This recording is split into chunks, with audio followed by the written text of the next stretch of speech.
Bismillah. Sebelum kalian mempelajari buku digital matematika ini, maka terlebih dahulu kalian harus tahu mengapa belajar matematika di dunia ini. Untuk apa kita belajar matematika?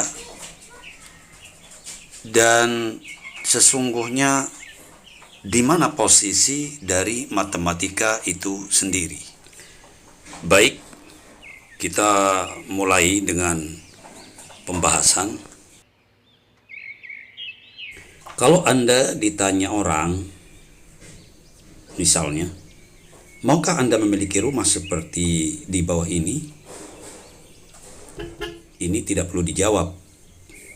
Tetapi setelah Anda mengikuti pembahasan berikutnya, maka tentu Anda akan tahu jawaban sesungguhnya, dan bisa jadi Anda akan memiliki rumah yang lebih daripada yang saya tunjukkan tadi. Kita rancang rumah masa depan kita. Bagaimana caranya? Mudah sekali, yaitu dengan memahami apa sih matematika dan di mana sih posisi matematika di dunia itu sendiri. Loh, kok bisa? Ikuti dengan sebaik-baiknya pada penjelasan-penjelasan berikut ini. Perhatikan dua kota yang sangat megah ini. Siapa yang bisa menebak?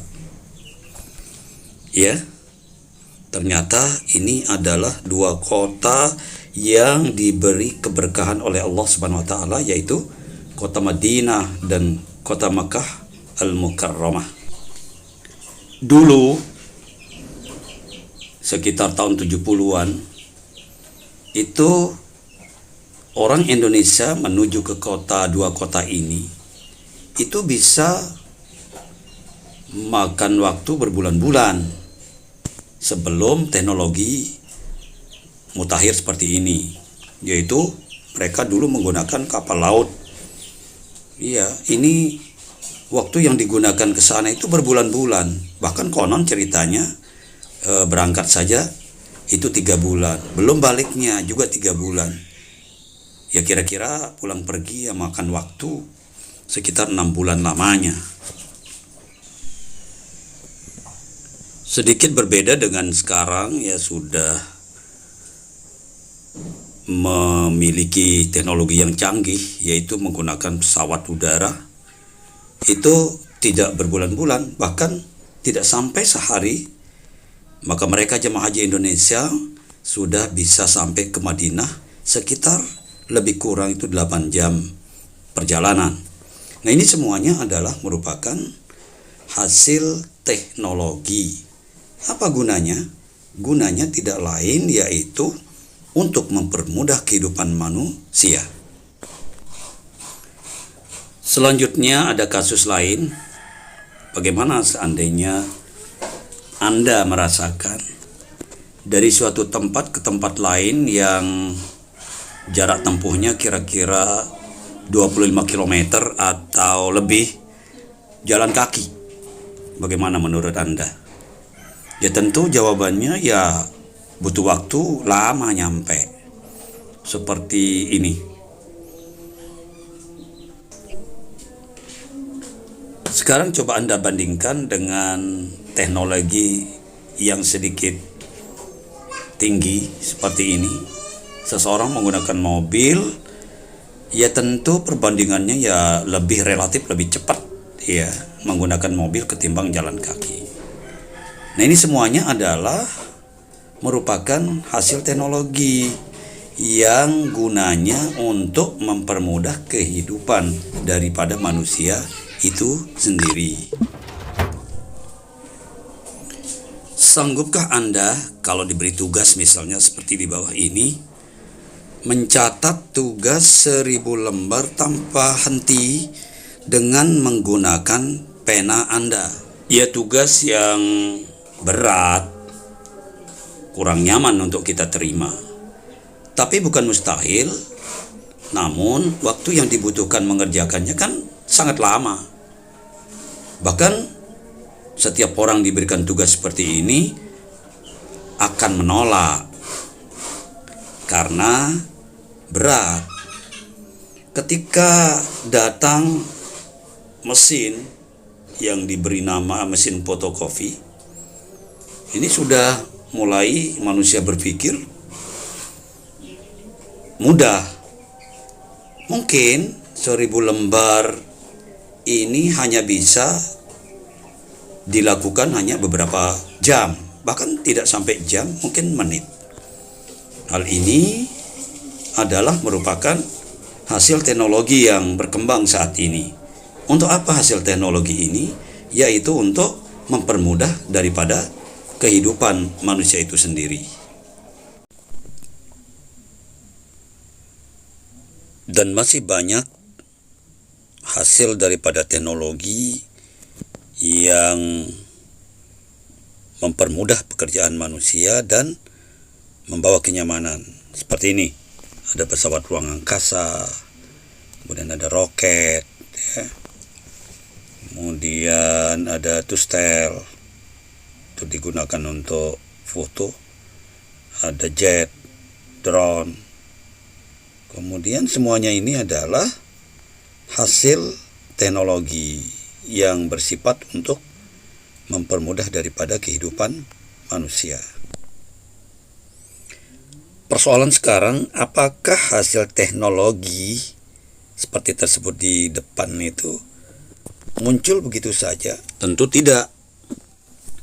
Lalu dia memiliki proses. Silakan simak penjelasan berikut. Hasil teknologi ternyata terbentuk dari 3 hal. Yang pertama adalah fisika, kemudian yang kedua kimia, dan yang ketiga adalah biologi. Kemudian dari 3 materi ini nanti akan muncul ilmu lain, misalnya biokimia, biofisika, fisika kimia, dan lain sebagainya. Ketiga ilmu ini tidak bisa berdiri sendiri, namun ia bergantung kepada satu ilmu yang disebut dengan ilmu matematika. Ternyata matematik itu adalah memiliki tingkat kedasaran yang paling tinggi. Jadi itu sudah hukumnya pasti. Hasil teknologi maka bergantung besar kepada matematika. Lalu selanjutnya, di mana letak posisi daripada matematika di SMA? Ya di sini. Sangat sedikit. Kemudian kalau Anda ingin mengembangkan yang lebih tinggi, tentu nanti Anda harus menuju kepada jenjang yang lebih tinggi.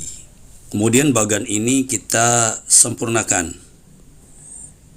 seperti ini. Kira-kira menurut Anda ini bagan apa?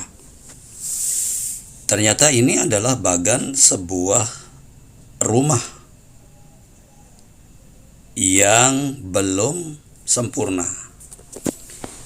Andai kata orang memiliki rumah seperti ini, kalau hujan maka dia akan kehujanan. Kalau panas, dia kepanasan. Dan kalau dingin ya tentu kedinginan. Dan apa nyamannya?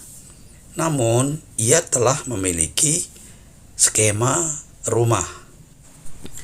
Saya mengibaratkan kalau ada seorang yang menemukan hasil teknologi yang dapat dimanfaatkan orang banyak, lalu dia menjadi orang yang kaya, namun mereka hanya memperoleh sebatas dunia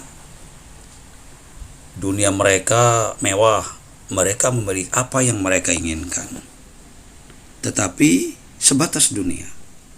Lalu orang pasti bercita-cita ingin memiliki rumah yang damai, tidak kehujanan, tidak kedinginan. Kemudian Rumah yang damai itu ya seperti ini. Ia memiliki atap dengan ibarat bahwa atap itu adalah iman dan takwa manusia, sehingga mereka mendapatkan akhirat. Manakala ada orang yang memiliki bagan seperti ini, dunia dia dapat, akhirat dapat, maka tentu dia bahagia dunia dan akhirat.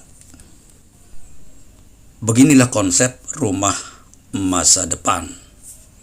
Semoga kajian singkat ini menjadikan Anda termotivasi belajar matematika, sehingga ke depan Anda bisa menguasai teknologi dengan baik. Terima kasih.